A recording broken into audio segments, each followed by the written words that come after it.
What up? We live. Thanks for joining us live. I appreciate you being here because today is Talk Virtual's Executive Masterclass. And this July's theme is doing more with less. How SaaS marketing leaders prove revenue impact without increasing their budget.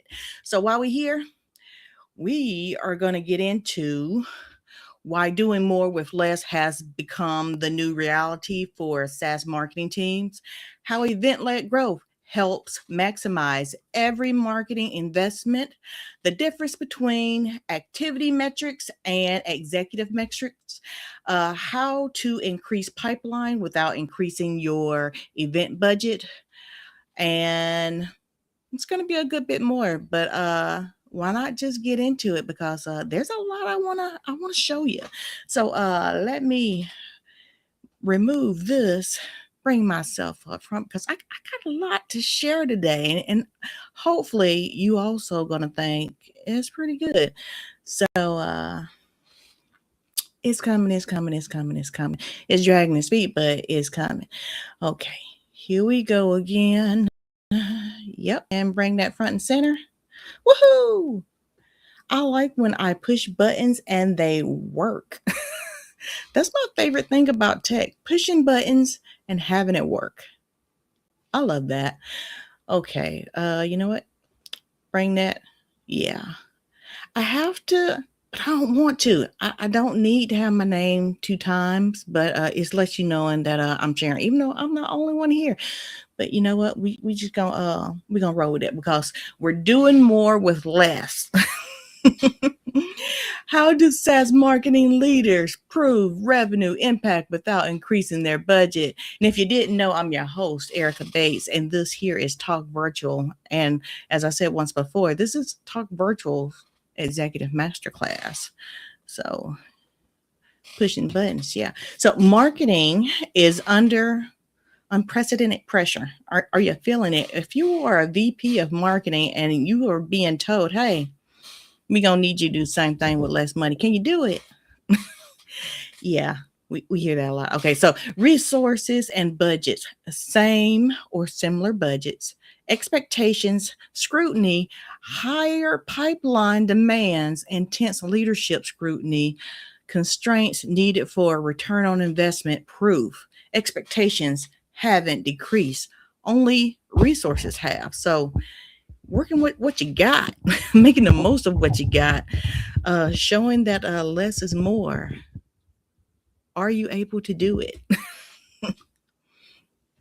Okay, the broken bridge between activity and outcomes, registration, attendance, engagement, content, marketing activity. So, and it breaks down here: executive outcomes, pipeline, revenue, forecast accuracy, customer acquisition effectiveness, efficacy. If you're reading with me, hopefully you understand. The issue is not performance, it's proof. So 5,000 people registered, 4,000 people attended, 3,562 engaged, and 3,000 of them downloaded the content. But how much of that, what percentage of all of that together, so you're adding all that up, how much of that went into pipeline? How much of that pipeline went into revenue? And if we do this again, can you forecast it with some accuracy? And that customer acquisition cost efficiency, can you show it with your paperwork? Not just saying, we had this over here, but we didn't count all the way down over here for the executive outcomes. That's going to hurt some people's feelings, and those feelings are going to be hurt, and they're not going to want to give you any more money. Yeah, sometimes it works like that. Okay, so the executive translation matrix, marketing report activity. Executive hears, so what? Registration, attendance, engagement, event activity, community. Executives demand business impact. So this slide is trying to tell you that they don't care nothing about this. They only care when this this left-hand side translate into what's going on the right-hand side. So the pipeline created, the sales velocity, how fast did you make a sale? Buying intent, how many of those people gave you some money? Revenue influence. So we hosted this event and you got how much money from it? Retention and expansion. So we have so many people. How many people stayed with us because of this event? And how many of those same people up their payment plans? Inquiring minds want to know. They really do. I am a firm believer in cause and effect. I do believe that the registration, attendance, engagement, event activity, community will lead to all of this stuff because everybody's got to play their part and everybody got to put some skin in the game, especially if you're working for a company that you're hosting an event for. So if executives can't translate it, they won't fund it. Budgets are approved on predictability and revenue contribution, not effort. I'm not going to say that is a fully true statement because hopefully you've had a conversation with the executives, the people with the money. You had a conversation beforehand before you hosted an event, because you're not just going to put an event out there without asking, hey, what kind of event would you like? What kind of event have you seen or have worked well for you in the past? What kind of events didn't work well for you in the past? Hopefully you're writing all that stuff down. You're taking good notes because that kind of information is going to affect the event that you're going to put together. Yeah. And hopefully you're also going to ask them, who is your target audience? And hopefully they're going to know the answer to that. And you're going to ask, what kind of solutions does your product bring to that target audience that they just happen to have a pain point for, and you're going to help them out, because that is also going to affect your event. You can't just be putting stuff out here and thinking, oh, people want this because I put it out there. No, hopefully you're doing some research first. Hopefully. If you need help with your research, I am available. Okay, the strategic shift. Campaigns versus systems. O model, campaign thinking. Treat events as lead gen activations. They very well can be. Run events, report results, move on. They very well can be lead generation activities if that's what you set them up for. New model, revenue system thinking. Treat events as revenue infrastructure. Also, very well can be if that's what you set it up for. Building systems, connect outcomes, prove revenue. Hey, you can do both. If you set your event up as a lead generation activity, you're going to ask people to sign up for it. That's it. You're going to ask people to sign up for it. That way you have their email address. So building systems, connecting outcomes, proving revenue. So when you have them sign up for that event, that's going to go to your CRM or your email service provider. That's part of your system. You're going to connect outcomes. What are you hosting an event for? What do you want to get out of this event? What do you want your attendees to get out of this event? And you're going to know the answer to this before you host that event. Prove revenue. Are you charging for this event? Will there be ticket sales? Will there be affiliate links? Yeah, all this matters because you have to know this stuff before you host that event, because this is going to affect your outcome. This is going to affect your revenue. Are you paying for speakers? Will you have sponsors? Yeah. Will they have an in-kind service, or are you charging them to provide a service during your event? Yes, you should know this before your event because it's going to affect your revenue. And yeah, and if somebody asks you how did that event go and they want to know how much that event made, you're going to have all that stuff written down so you can prove that revenue, and you're going to know where that revenue came from. This much came from ticket sales. This much came from sponsors. This came from our speakers who paid us to be on our stage. Stuff like that.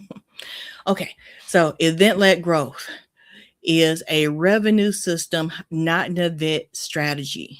So event-led growth connects isolated activations into predictable growth engines structurally integrated or integrating events, content, community, customer expansion, sales conversation. So, and it doesn't necessarily have to be in this order. You can have you can have content before events. You could have community content events, sales conversation, and then customer expansion. It doesn't have to flow this way. Just letting you know, just in case you didn't. But it's going to start with communications. Not only are you going to talk to the people who are paying you to host this event, you're going to talk to the people who may very well attend this event, because you're going to need some information to put that event together. The event-led growth engine. So events, customer insights, revenue, content ecosystems, community building, and buyer's trust. So we have customer insights. Those insights are going to affect the event. That event is going to give us content that we can turn into an ecosystem, as in a blog post, an article, a newsletter for social media, email newsletter for email, podcast, AI overviews. And that ecosystem is going to go into, let's say, a scheduler. I can't think of the word for that to help me, but you're going to put that information into a scheduler. Hopefully you already know where your target audience hangs out, and you're going to ask that scheduler to go to all your social media channels where your target audience hangs out. So building a community, you can ask beforehand your community about having an event. You can let them be a part of it, or you can be like, hey, surprise, we talked to this many people who are business owners. We talked to this many people who are VIPs of marketing, or vice presidents of marketing, or presidents of marketing. And we found that these are the top 5 questions they ask about having a scheduler. Like, why should I post every day? When will I have time to post every day? It's like, you're going to use a scheduler to do all of this, and you're going to get your community involved. Buyer's trust. So let's say you have a community who has been a part of your events. They bought in, and now they're a part of your community. They're part of your community because they trust you, and they want to know what else you got going on with this product, this service you have. So that's why they bought in to be part of your community. They bought in to be a part of your product or your service. And revenue conversions. If they trust you, they bought from you. If they trust you, they're hanging out with you because they trust you. And that's your revenue conversions. Yeah. You're not going to get any revenue conversions if people aren't trusting you, and they're not trusting you. They're not buying from you. If they're not buying from you, there's a good chance they're not going to be a part of your community or being a part of your events. Yeah. Okay. The constraint is not budget. It is system design. So events, leads, content, tools. Can you put that into a system? The correct answer is yes. Yes, you can. Okay. Most teams already have the raw material. What they lack is infrastructure connecting them. Do you have your email service provider connected to your CRM? Are your events connected to your CRM or your email service provider?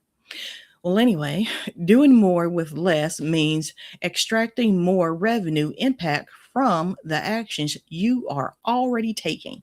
So let's say we got this live stream going on right here, right now. What happens after this live stream? Well, after this live stream, the content will be cut up. It will be repurposed into video clips, audio clips, text clips, blogs, articles, emails, newsletters. Why? Because everybody doesn't have time on a Tuesday at 6 p.m. to hang out, but yet they want this information. Yes, they can check it out on my email. They can check it out through YouTube.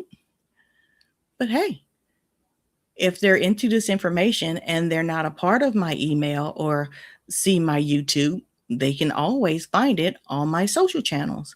And my scheduler will make sure that this content goes out because I've set it up that way. Hooray for automation, by the way. Doing more with less. Blueprint. 3 ways to increase impact on a flat budget. Predictability, revenue impact. Pillar 1, extract asset value, content ecosystem. The first thing I like to do is get my transcript. I love having transcripts because there's so much stuff you can do by giving something your transcript and pushing a button. Okay, pillar 2, increase conversion efficiency, follow-up plus alignment. So hopefully you know who showed up because you asked them to register. And if you register, hopefully you're using an event platform who will tell you who showed up. And if it tells you who registered and the difference between who showed up, you can email them something totally different. Hey, life happens. So you didn't make the Tuesday at 6 p.m. Live masterclass Talk Virtual with host Erica Bates. Here was the most talked about topic or whatever. Here was a clip for the most talked about topic. Or, hey, I saw you attended the event with Erica Bates, the masterclass for Talk Virtual. I saw that you made a comment about schedulers. Continue the conversation. That's all I'm saying.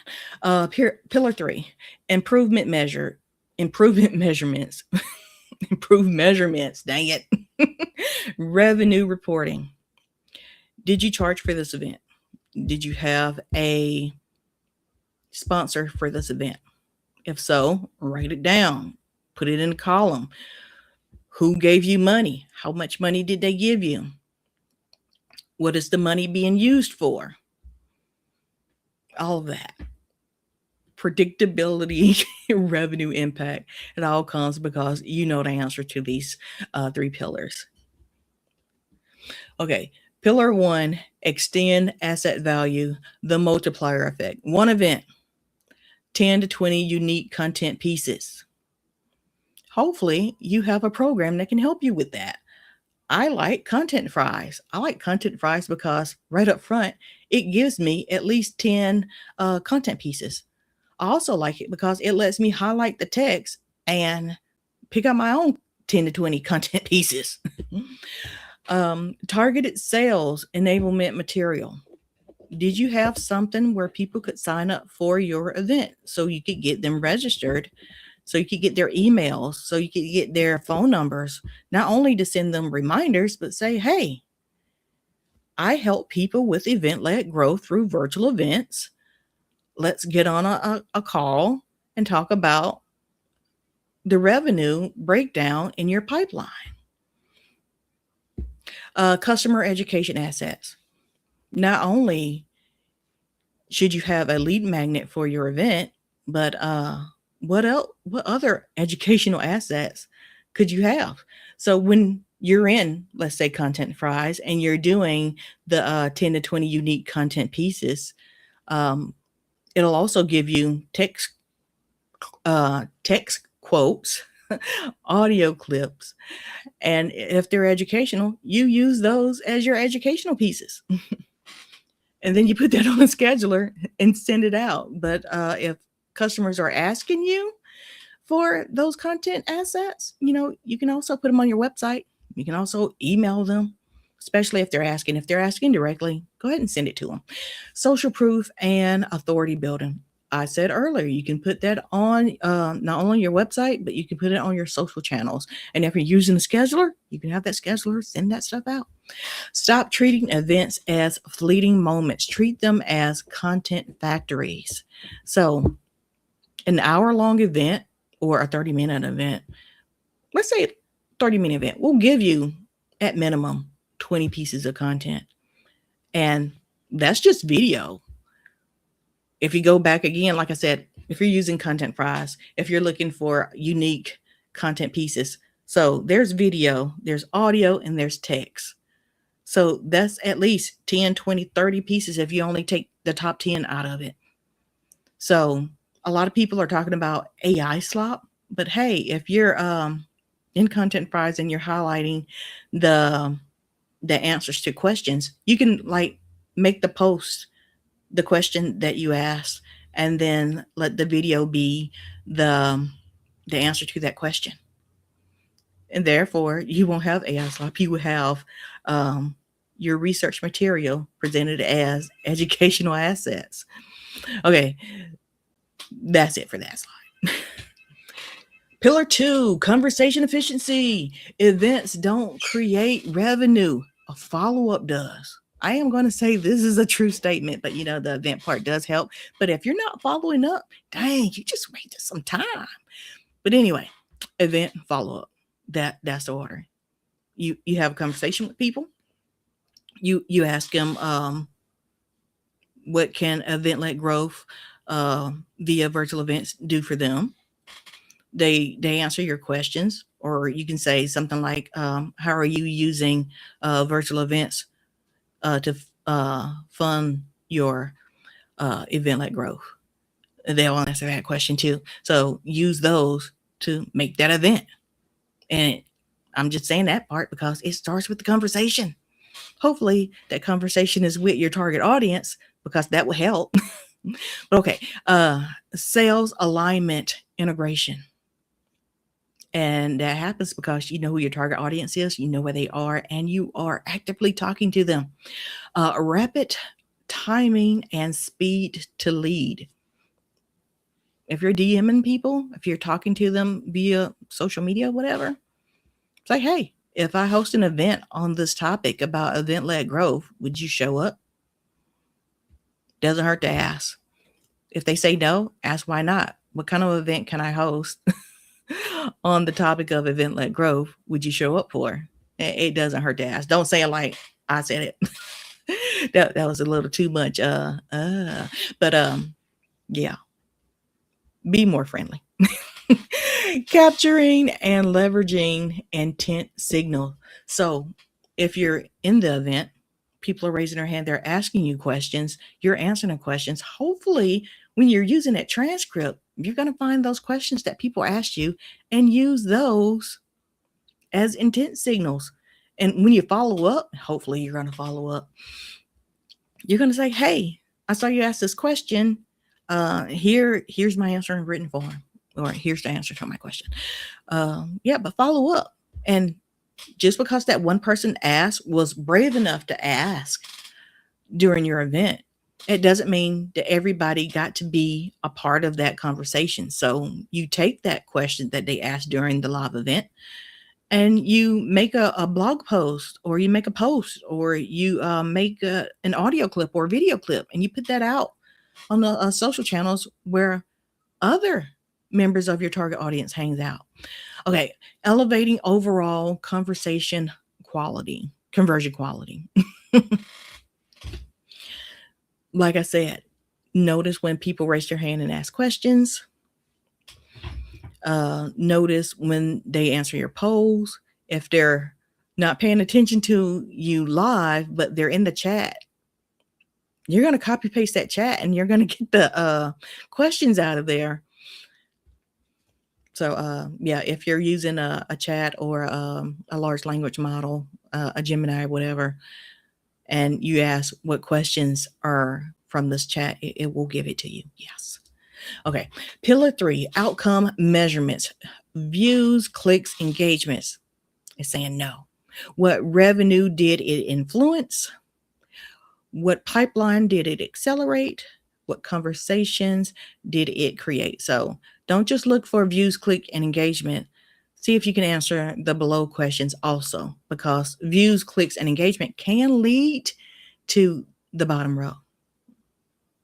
Okay, measurement defines budget approval. If you measure engagement, you get budget for engagement. If you measure revenue impact, you get budget for growth. So don't just take this slide and run with it. Actually have conversations with the people with the money. If somebody is paying you for an event, ask them. I'm serious. That's why I'm repeating it. Ask them, what last virtual event did you attend that you were happy with? What was the last virtual event that you attended that you were very unhappy with? What needs to happen during this virtual event of yours that would make you want to host another event within 6 to 12 months? Ask who the target audience is.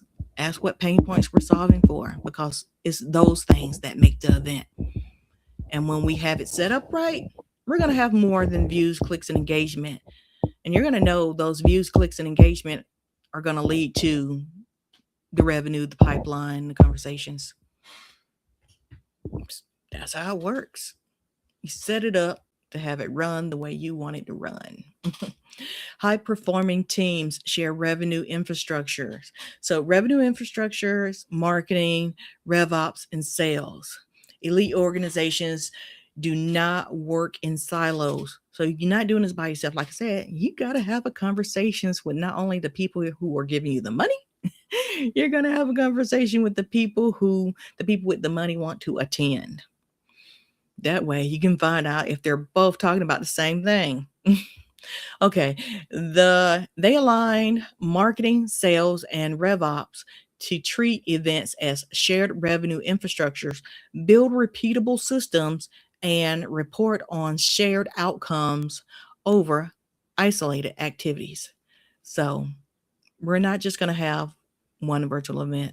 We're going to break that virtual event up into many other things, and we're going to send it to all the places your target audience hangs out.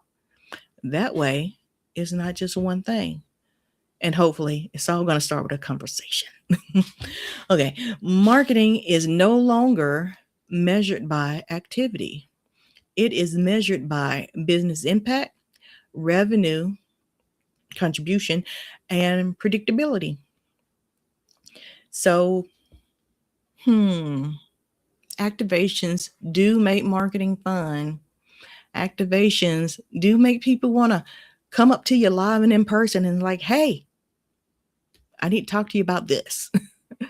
So, but we need those activations to turn into other things like revenue. So, and revenue predictability at that. So, the transition from campaign thinking to revenue system thinking is complete. So, if you have your activations work well with the impact of the revenue that's being contributed,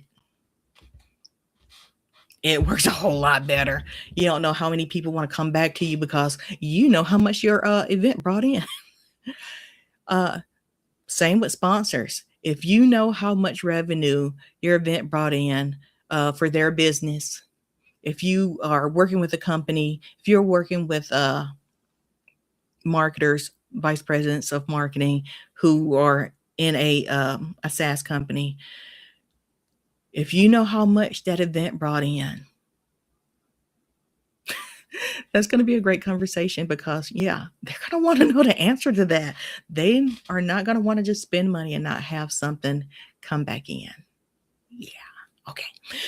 Doing more with less isn't a limitation. It's a design challenge, and the teams who solve it wins. Yeah, that's me, Erica Bates. I said that. Okay. So I want you to know if you have questions about this, you can always find me on LinkedIn.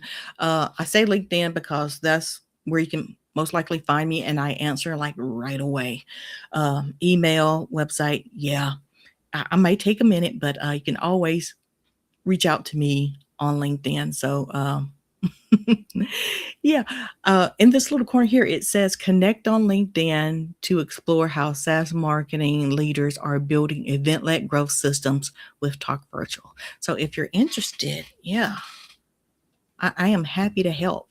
So, I am going to stop sharing this and I am going to talk to you a little bit more about an example because I don't want to leave you out here. I want to give you something like an executive walkthrough. So let's say we're building an event-led growth strategy for Missing Letter. I like Missing Letter. It is a scheduler and it helps me with my work. So let's say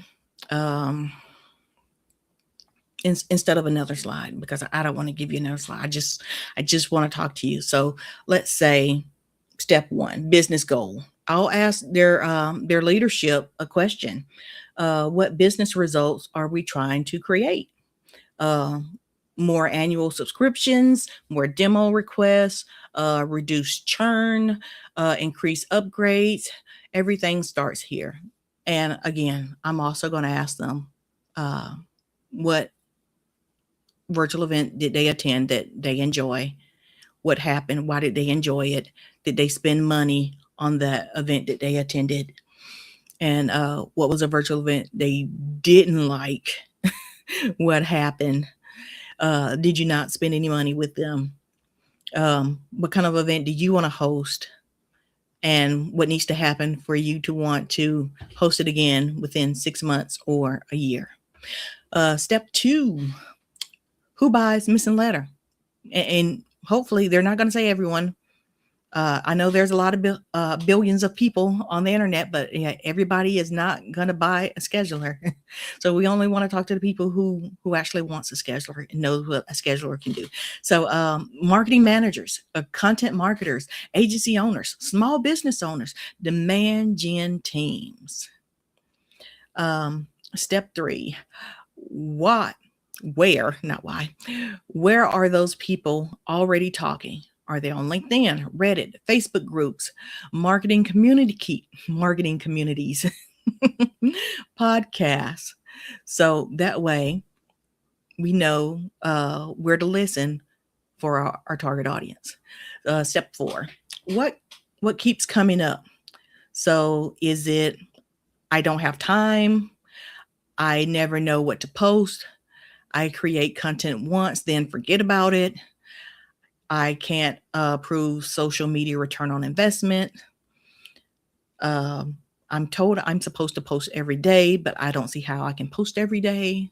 So now if we do all of this, now we've found the conversation. So we're on to step 5 now. So now we've built the event, not a Missing Letter demo day. Instead, we're doing more with less, how marketing teams stay visible without hiring another employee. See how different that feels? Hopefully, you know the difference, because if we do this, if an individual raises their hand and say, hey, I am going to need a personal demo. Can I do that? And you're like, yeah, you can do that. We got team members, just ask for an appointment and set it up and you can talk to somebody. Okay.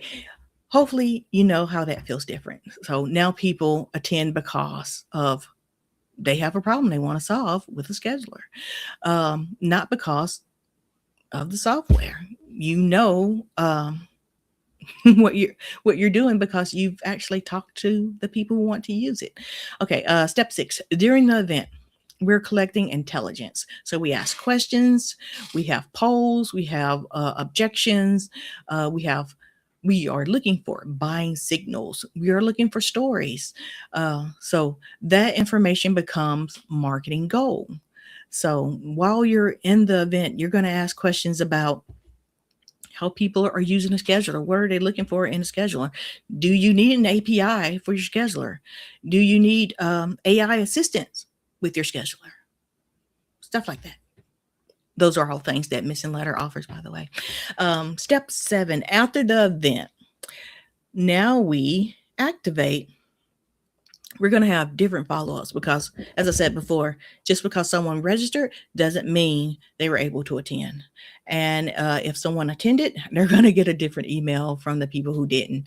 So we're going to have different content, and we're going to have content for the people who were there, and we're going to have people on social media who may not have been there. Different demos, because people who were there may actually want to reach out to you and say, hey, I need a personalized demo, and you're going to walk through with how they would use Missing Letter to schedule for their business. Step 8, now we measure how many demos were requested, trials, accounts, paid subscription, annual upgrades, expansion revenue. That's what executives want. So that's what I'm going to give them. So I'm going to finish with, what's an event-led growth? What does the event-led growth strategy does? That's it. That's all of those things is what an event-led strategy does. So hopefully you got it. Hopefully all of that made sense. This is going to be the only live stream this July, and this is going to be the only video. So I am going to practice what I preach. I'm actually going to use a Missing Letter. So I'm going to take this. I am going to make clips and content files. I'm going to put those clips on my YouTube clips channels. I'm going to let Missing Letter pick up that RSS feed from my YouTube channel. And I'm going to tell Missing Letter where to distribute my content throughout my social platforms. So not only is it going to do that with my YouTube channel, it's going to do the same thing with my Medium blog. So yay for that. So hopefully I am going to have a lot of free times where I can spend that time talking to you via DMs, talking to you via social media, via your content that you've posted, via my content that I post. Hopefully we're going to have a lot more conversations because, hey, conversations get you what you want. Okay, so I'm going to say good night for now. Hope you enjoy your first Tuesday of July and the rest of the days throughout the month, throughout the year, because I am going to see you in August. And bye for now.